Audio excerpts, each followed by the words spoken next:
I woke up to blurry lights and the steady beep of machines. Everything hurt. My head throbbed. My ribs ached with every breath. My left arm was in a cast. I tried to remember what had happened, and then it came flooding back. The icy road. The car sliding. The terrible sound of metal crunching. The ambulance. I was in the ICU. I was alive. That realization should have brought relief, but instead, I felt panic rising in my chest. Where was Tom? My husband should have been there. I turned my head slowly, searching the room through the haze of pain medication. A nurse appeared beside me, her face kind. "You are awake," she said gently. "You have been here for 2 days. 2 days." I tried to speak, but my throat was too dry. She gave me ice chips. Finally, I managed to whisper, "My husband?" She looked uncomfortable. "He was here earlier. He should be back soon." But something in her expression told me she was lying to make me feel better. And then I heard his voice in the hallway. Cold. Angry. "Tom." Tom walked into my room, and I expected him to rush to my side, to hold my hand, to tell me everything would be okay. Instead, he stood at the foot of my bed, his arms crossed, his face hard. "You are awake," he said. It was not a question. It was almost an accusation. I tried to smile, tried to reach out to him, but he did not move closer. "Tom, I am so sorry," I started, my voice weak. "The roads were so icy, and I—" He cut me off. "Look what you have done, Allison." His words were like ice. Colder than the road that had caused the accident. He started listing everything. The cancelled Christmas party he had planned. The insurance calls he had to make.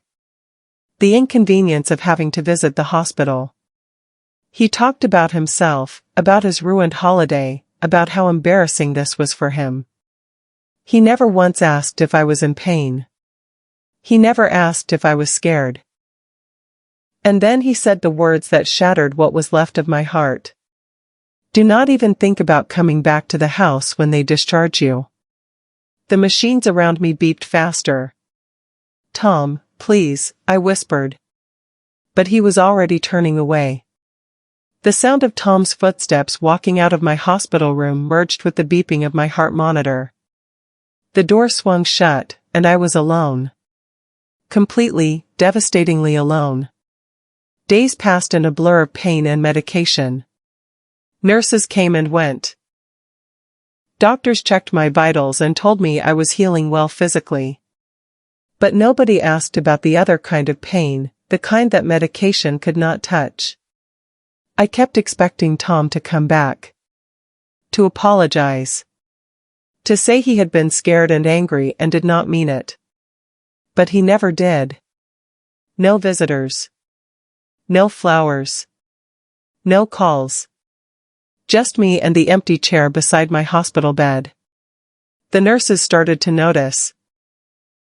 They were kinder than they needed to be, bringing me extra blankets, checking on me more often than necessary. One of them, an older woman named Margaret, sat with me one evening and just held my hand. She did not say anything. She did not need to. Finally, after 5 days, the doctor said I could be discharged. A social worker came in with paperwork. "Where will you be going?" she asked gently. I stared at her. Where would I go? I had no answer. I sat in the hospital lobby, my discharge papers clutched in my good hand, my left arm still in a cast. My ribs screamed with every breath. I had called a taxi, but I had no destination to give the driver. The house I had lived in for 3 years was no longer mine. Tom had made that clear. I thought about calling friends, but I realized with a sinking feeling that most of our friends had been Tom's friends first. I had let my own friendships fade over the years. In a moment of desperation, I pulled out my phone and dialed my office. I was not even sure why. I just needed to hear a familiar voice. To tell someone I would be out longer than expected. My boss, Paula, answered on the second ring. "Allison? Are you okay? We heard about the accident." Her voice was warm, concerned. And that concern broke something open inside me. I tried to speak, but all that came out was a sob. "Allison, where are you right now?" Paula asked, her tone shifting to urgent. "Give me your location. I am coming to get you." I gave her the hospital address through tears. "Stay right there," she said. "I will be there in 20 minutes. I ended the call and sat there in the lobby, crying, waiting for rescue from the most unexpected place. Paula pulled up in her silver SUV exactly 19 minutes later. She walked into the lobby, took one look at me, and her expression shifted from concern to fury. Not at me. At whoever had put me in this state. She did not ask questions. She just helped me into her car, being careful of my injuries, and drove. We did not go back toward the city. Instead, she took a winding road out to the suburbs. She pulled into her driveway, but instead of stopping at her main house, she drove around back to a small cottage I had never noticed before. It was charming, with a little porch and Christmas lights still twinkling around the doorframe even though it was already late December. "I use this as a guest house," Paula explained. "It is yours for as long as you need it." She helped me inside. The cottage was cozy and warm, decorated with a small Christmas tree and comfortable furniture. There was a bedroom, a tiny kitchen, a bathroom. Everything I needed. "Stay as long as you need," Paula repeated, handing me the keys. After she left, I stood in the middle of that little cottage, alone but somehow safe for the first time in days. The silence did not feel threatening anymore. It felt like peace. 2 weeks later, I walked back into the office.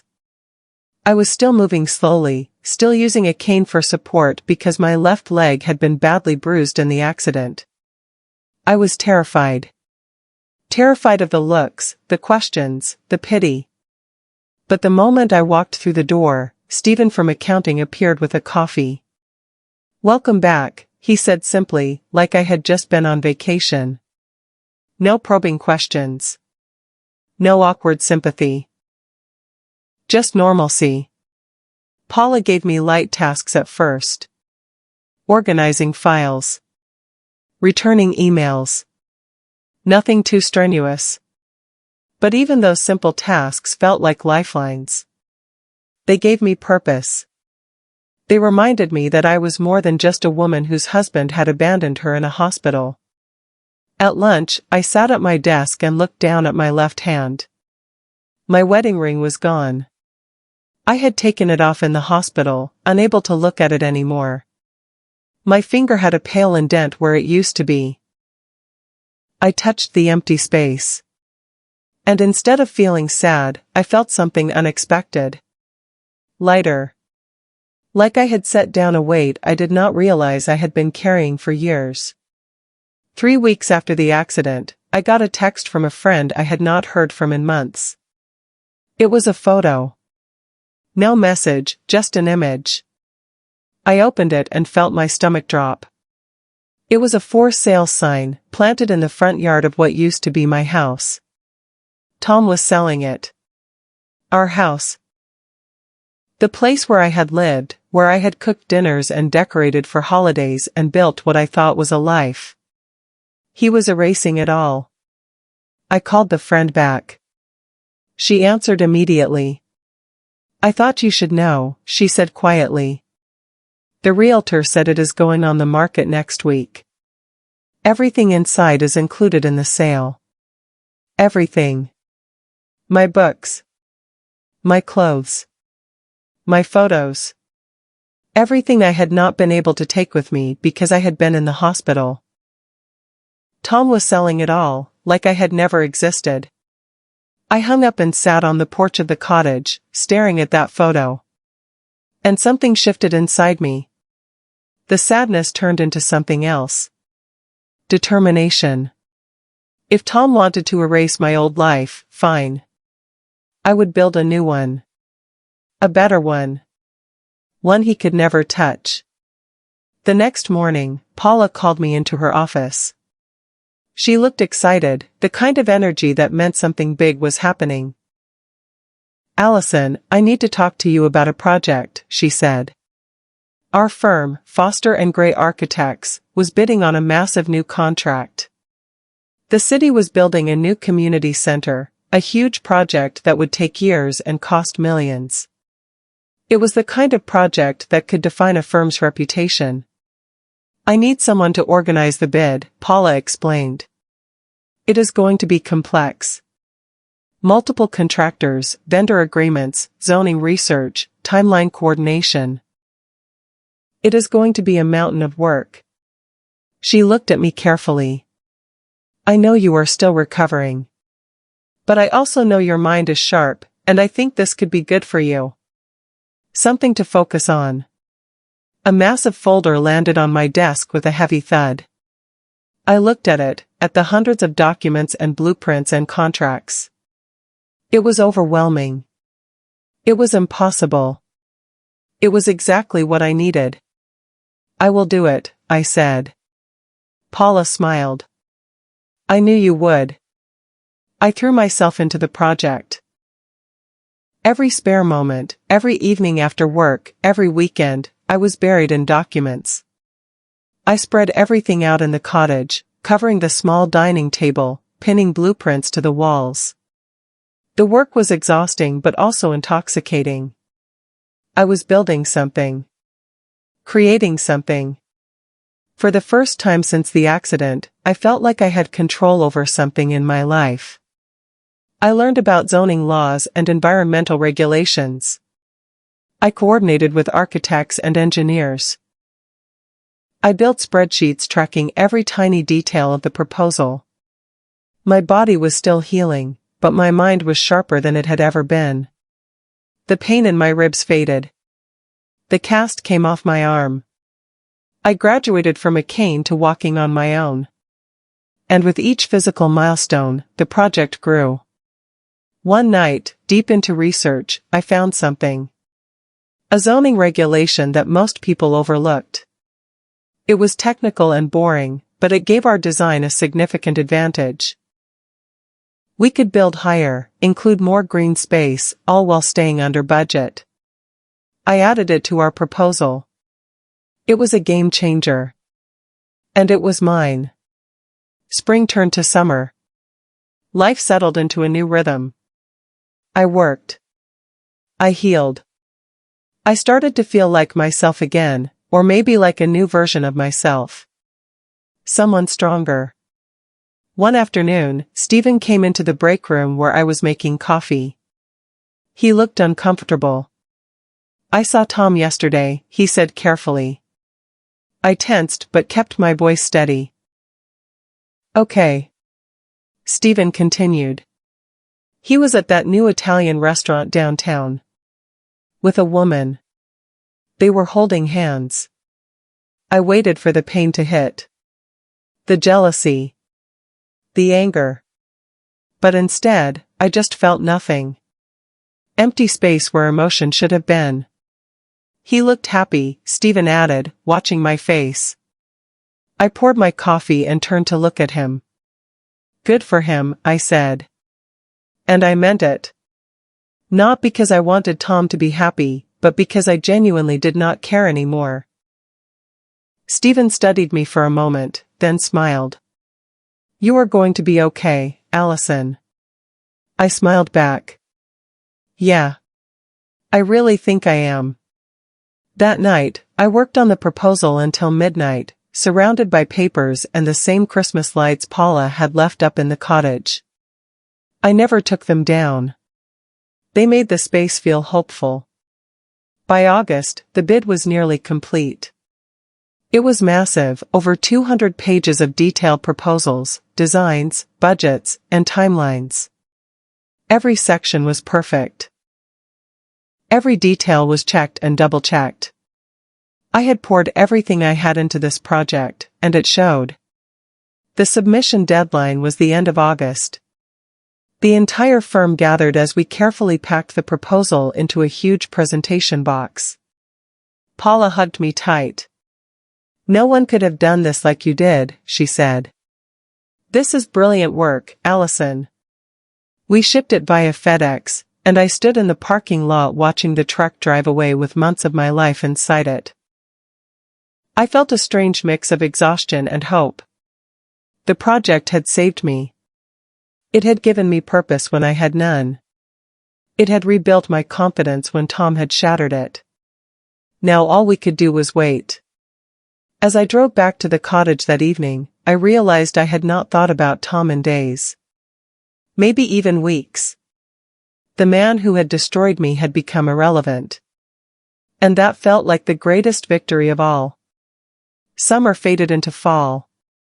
I moved out of Paula's cottage and into my own small apartment. It was tiny, just a one-bedroom on the second floor of an older building. But it was mine. I picked out my own furniture. I hung my own pictures. I built my own space. My body was fully healed. No more cane. No more pain.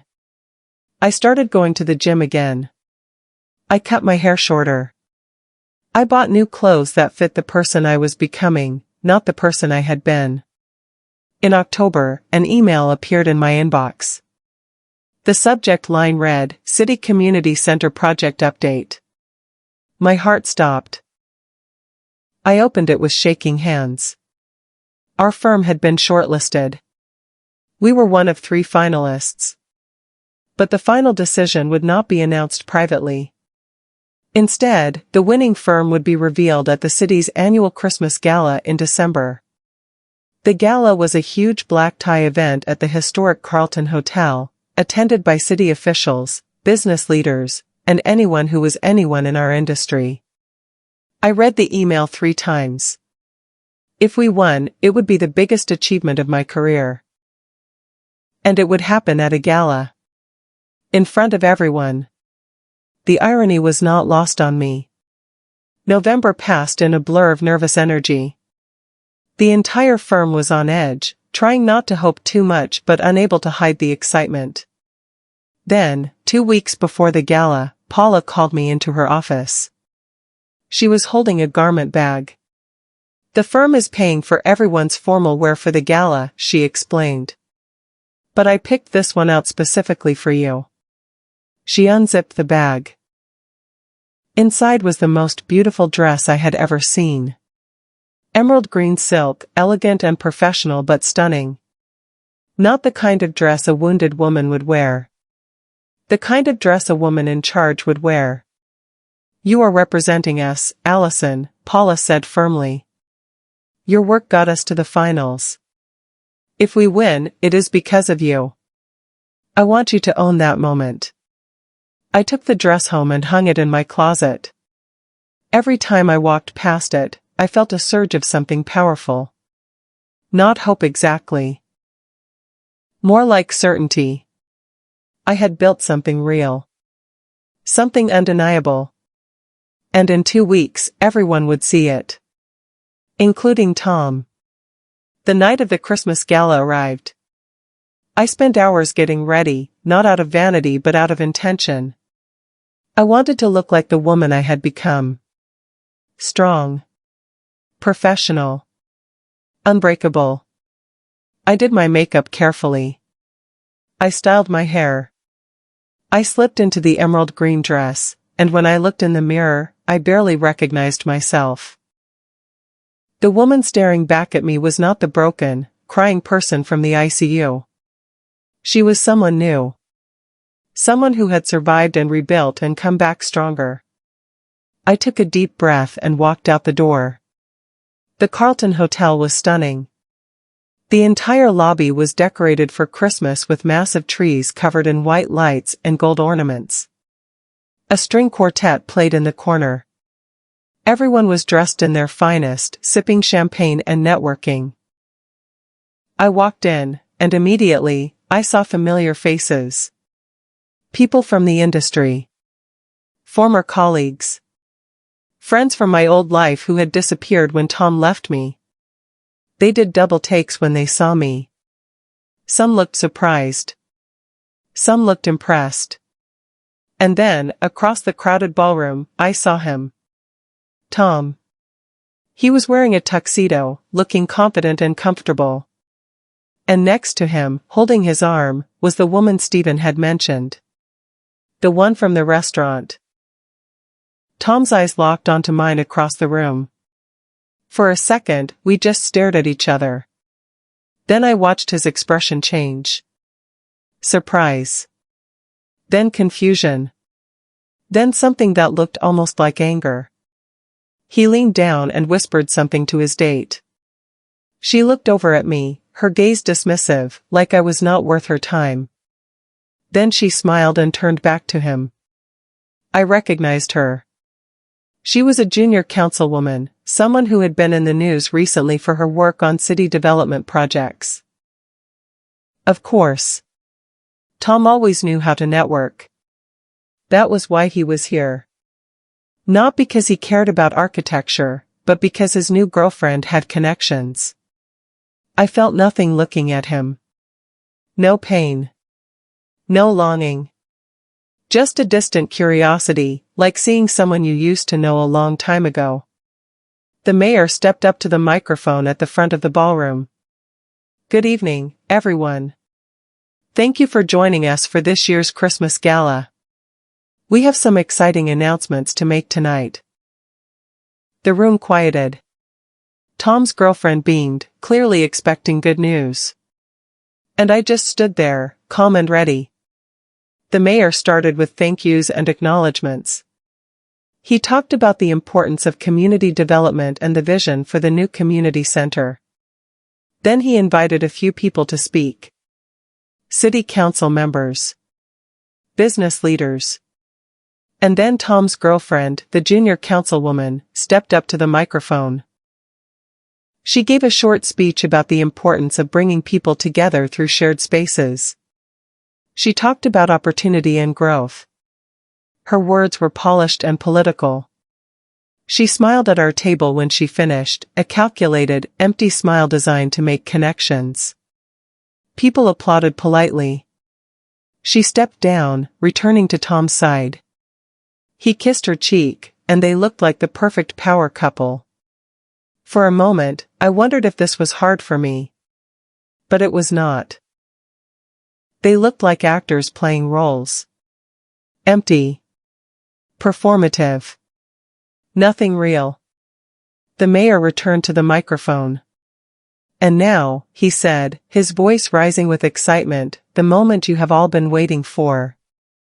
The announcement of the winning firm for the new City Community Center project. The room went completely silent. You could hear the clink of champagne glasses being set down on tables. Everyone leaned forward slightly, waiting. The mayor continued. This was an incredibly difficult decision. We received proposals from some of the best firms in the state. But one proposal stood out. Not just for its innovative design, but for its meticulous planning, its attention to community needs, and its feasibility. He paused for effect. My heart was pounding so hard I thought everyone could hear it. Paula reached over and squeezed my hand under the table. The contract for the new City Community Center goes to Foster and Gray Architects. Our table erupted. People were hugging, cheering, shaking hands. Paula was crying. Stephen was grinning. And I just sat there for a moment, letting it sink in. We won. I won. The project I had poured my heart and soul into had won. Across the room, I saw Tom's face. He looked shocked. His girlfriend looked confused, clearly not understanding why this was significant. But Tom understood. He knew what Foster and Gray was. He knew I worked there. And slowly, I watched the realization dawn on his face. Paula stood up to go accept the award, but the mayor was still talking. I want to give special recognition to someone whose work was instrumental in this win, he said. The selection committee was particularly impressed by the flawless bid coordination and the deep community insight that set this proposal apart. He looked down at his notes. That work was done by Allison Pierce. He said my name. My full name. In front of everyone. In front of the mayor, the city council, the business leaders. In front of Tom. Paula squeezed my hand harder. Stand up, she whispered. I stood slowly, my legs shaking. And at that exact moment, a spotlight that had been roaming the room swung over and landed directly on me. I was illuminated in front of the entire ballroom. People started clapping. Not just polite applause, but genuine recognition. I looked out at the sea of faces. Some I knew. Some I did not. And then my eyes found Tom again. He was staring at me with his mouth slightly open, his face pale. His girlfriend was looking between us, her political smile starting to crack. The mayor gestured for me to come to the stage. My legs felt like they might give out, but I walked forward anyway. One step at a time. Past tables of people clapping. Past familiar faces. Past Tom. Up the stairs to the stage. The mayor shook my hand on stage. Congratulations, Allison, he said warmly. This is extraordinary work. He handed me a small crystal award with the city seal on it. I held it carefully, feeling the weight of it. The weight of everything it represented. Paula joined me on stage, and we posed for photos. Flashes went off. People continued clapping. I looked out at the crowd again, and this time, I let myself smile. A real, genuine smile. This was mine. Not Tom's. Not anyone else's. Mine. After the photos, we walked off stage together. The moment we stepped down, people swarmed us. Congratulations came from every direction. Business cards were pressed into my hand. People wanted to talk about the proposal, about future projects, about opportunities. It was overwhelming in the best possible way. And then I felt a hand grab my arm.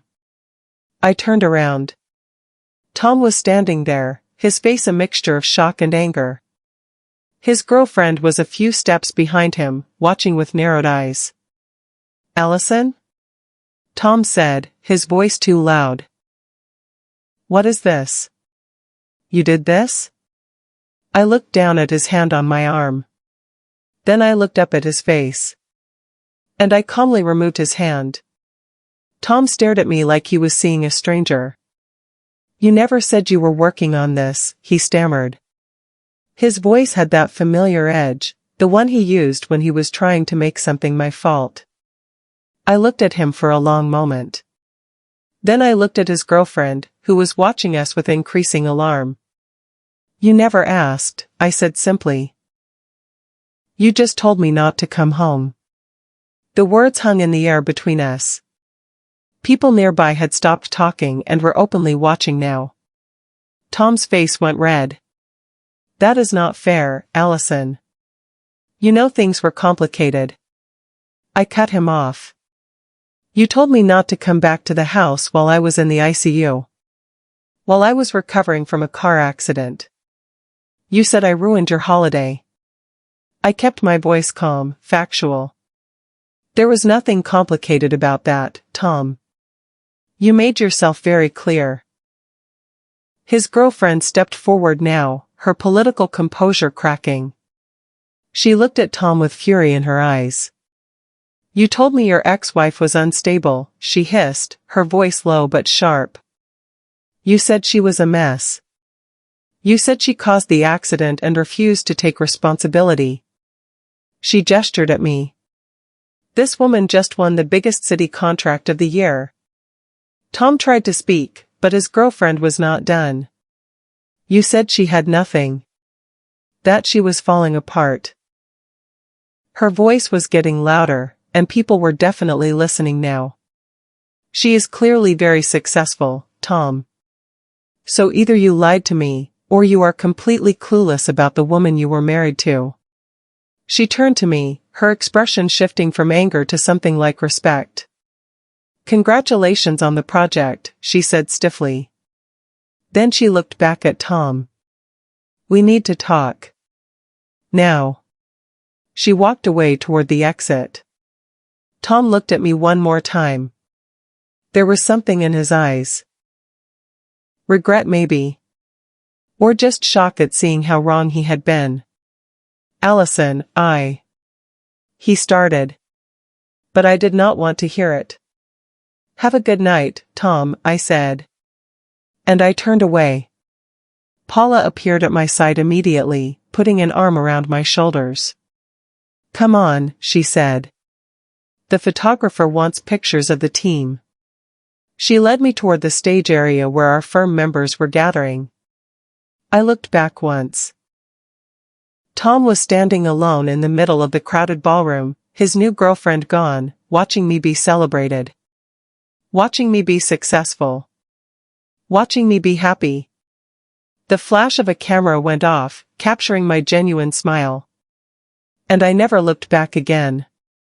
The rest of the evening was a blur of champagne, congratulations, and networking. People I had never met wanted to talk to me about the community center. Other firms wanted to discuss potential collaborations. By the time the gala ended, my face hurt from smiling, and I had a stack of business cards in my purse. Paula drove me home, both of us giddy with excitement and exhaustion. You know what just happened, right? She said as we pulled up to my apartment. You did not just win a contract.